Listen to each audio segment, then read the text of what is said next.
আর দুদিন বাদে ঈদুল আজহা। ঘুম নেই ধামরাইয়ের কামারপাড়ায়। কি দিন কি রাত, কান পাতলেই শোনা যায় লোহা আর হাতুড়ির টুংটাং শব্দ।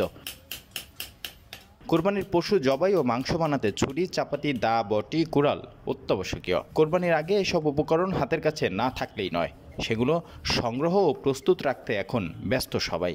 এসব উপকরণ তৈরি ও সান্দের জন্য ধামরাইয়ের রথখোলা বাজার ও কামালপুর বাজার এলাকার কামারপাড়া বেশ আলোচিত।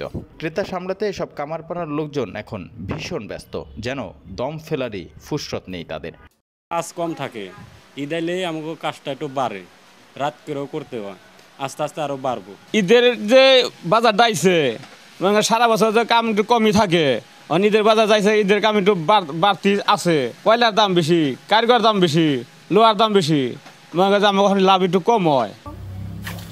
এসব কামারপাড়া জুড়ে এখন ব্যস্ততা, সর্বক্ষণ বাতাসে ভাসছে টুংটাং শব্দ। কথা বলার সময় নেই কারোর। কেউ হাঁপড় টানছেন, কেউ বা আগুনে কয়লা দিচ্ছেন। জ্বলন্ত আগুন থেকে লোহা তুলে সমান তালে পেটাচ্ছেন তারা। সেই পেটানো তপ্ত লোহা থেকে তৈরি হচ্ছে দা, বটি, ছুরি ও চাপাতি। ক্রেতারা বলছেন স্বাভাবিক সময়ের চেয়ে এখন জিনিসপত্রের দাম কিছুটা বেশি। সারা বছর দা, ছুরিতে শান্তিতে 30 থেকে 40 টাকা নেওয়া হলেও কোরবানির সময় নেওয়া হয় 50 থেকে 80 টাকা। আর এসব তৈরিতেও গুনতে হচ্ছে বাড়তি টাকা।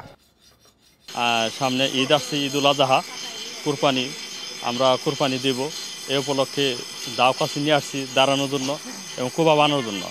কিন্তু গত বছরের ন্যায় এবছর একটু দাম বেশি মনে হচ্ছে। তারপরও বছর একটা ঈদ, আমরা তারপর কাজগুলো করে নেব। দাম বেশি হলেও আমাদের করতে হবে। ধামরাইয়ের লিটন কর্মকার বলেন, সারা বছর কাজ থাকে, কিন্তু কোরবানির সময় কাজ বেড়ে যায় দ্বিগুণ, আয়ও বাড়ে। গৃহস্থ বাড়ির সবাই দা, ছেনি, ছুরি, চাকু, বটিতে শান দিতে আসেন, তাই এই সময়ের জন্য প্রস্তুতিটাও থাকে একটু ভিন্ন।